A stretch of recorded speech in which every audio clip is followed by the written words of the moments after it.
नमस्कार, मी अश्विनी तुमच्या माझ्या अर्थात आपल्या सगळ्यांच्या लाडक्या मराठवाडा किचन या यूट्यूब चॅनलमध्ये तुमचं मनापासून खूप खूप स्वागत आहे। का ते माहीत नाही, पण उपवासा दिवशी सगळ्यांचा चमचमीत, खुसखुशीत आणि खमंग असा खाण्याचा बेत असतो। तर आज तशीच चटपटीत रेसिपी तुमच्याबरोबर शेअर करते मेंदू वडा। हा वडा बनवण्यासाठी खूप सोपा आहे, तर चलाच मग लगेच आपण रेसिपीला सुरुवात करूया। आता मेंदू वडा बनवण्यासाठी इथं बघा 1 कप मी भगर घेतलेली आहे। याला फार जण वरळीचे तांदूळ सुद्धा म्हणतात। एक छोटा मी मिक्सरचा जार घेतलेला आहे आणि त्यामध्ये हे मिक्सरला आपण जाडसर अशी याची भरड बनवून घेतलेली आहे। ही भरड तुम्ही स्टोर करून सुद्धा ठेवू शकता, 1 महिना आरामात राहते। याला फ्रीजमध्ये ठेवण्याची सुद्धा आवश्यकता नाही। आता त्याच म्हणजे वाटीनं इथं आपण कपानं अर्धा कप शाबू घेतलेला आहे। दोन्हीही आपण समप्रमाणातच घेतलेला आहे। हे सुद्धा आपण त्याच पद्धतीने मिक्सरला बारीक करून घेणार आहोत। शाबू जर तुमचा असा जास्त बारीक नाही झाला मिक्सरमध्ये तर थोडासा गरम करून बारीक करा। आता यामध्ये 1-2 ते 3 चमचे दही टाकून घेतलेला आहे। 1-2 ते 3 चमचे हिरवी मिरची टाकून घेतलेली आहे आणि जाडसर अशी शेंगदाण्याची भरड टाकून घेतलेली आहे। जी जाडसर भरड टाकून घेतलेली आहे त्यामुळे वडा अगदी क्रंची असा लागतो। चवीनुसार यामध्ये टाकून घेतलेलं आहे मीठ। आता त्यामध्येच आपला वडा आणखीन छान आतून अगदी सॉफ्ट वरून खुसखुशीत होण्यासाठी एक वाफलून घेतलेला मी इथं बटाटा घेतलेला आहे। तर हा तुम्ही मॅश करून घेतला तरी चालेल किंवा हाताने कुस्करून घेतला तरी चालेल। इथं मी म्हणजे खिसवून घेतलेला आहे खिसणीनं। आता सगळं हे मिश्रण आपल्याला सुरुवातीला यामध्ये पाणी न घालता एकजीव करून घ्यायचं आहे, कारण आपल्याला परत याचा पाण्याचा अंदाज येईल। बटाटा तसा हा वाफवल्यानंतर ओलसर बनतो। आता यामध्ये थोडंसं पाणी करत हे पूर्ण मिश्रण आपल्याला एकजीव करून घ्यायचं आहे।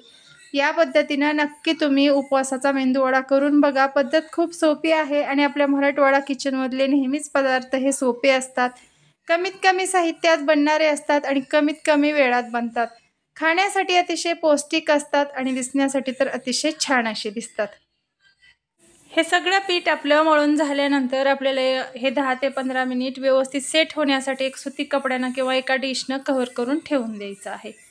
आता इथं आपली वड्याची आणखीन चव वाढवण्यासाठी खमंग चटपटीत अशी आपण चटणी बनवत आहोत। त्यासाठी हिरवी मिरची, साली काढलेले शेंगदाणे भाजून घेतलेले, चवीनुसार मीठ, खोबऱ्याचा खीस, 4-5 अद्रकाचे काप आणि 2 चमचे साखर इथं आपण घेतलेली आहे। यामध्ये 2 ते 3 चमचे आपण दही वापरणार आहोत।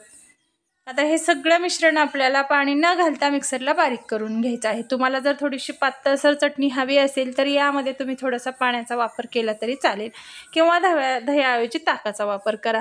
आता याला आपण हिरवी मिरची कट करून तेलामध्ये व्यवस्थित अशी याला फोडणी देऊन यामध्ये गरम असं तेल टाकून घेतलेलं आहे। तुम्ही इथं जिरी मोहरीची फोडणी जर तुम्ही उपवासाला जिरं खात असाल दिली तरी चालेल।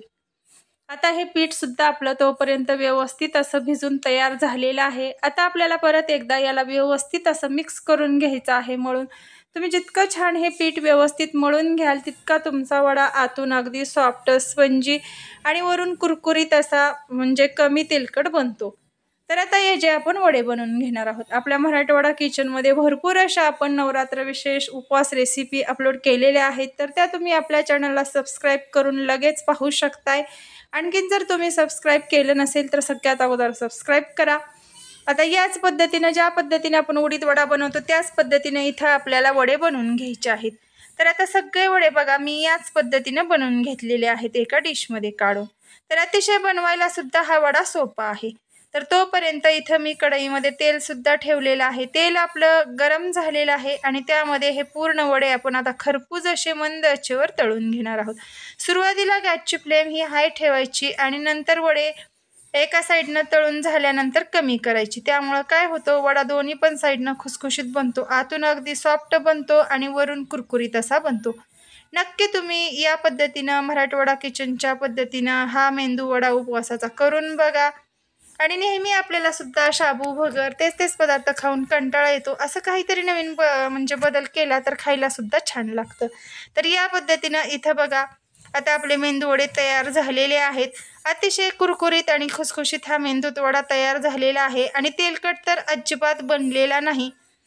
तर कशी वाटली तुम्हाला मैत्रिणींनो ही रेसिपी मेंदू वड्याची उपवासाची, ते मला नक्की कमेंट करून सांगा।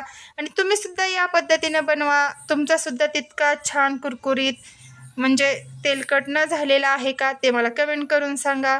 तर चला मग मैत्रिणींनो, भेटू आपण अशाच पुढील छान हटके रेसिपी घेऊन. तोपर्यंत बाय बाय.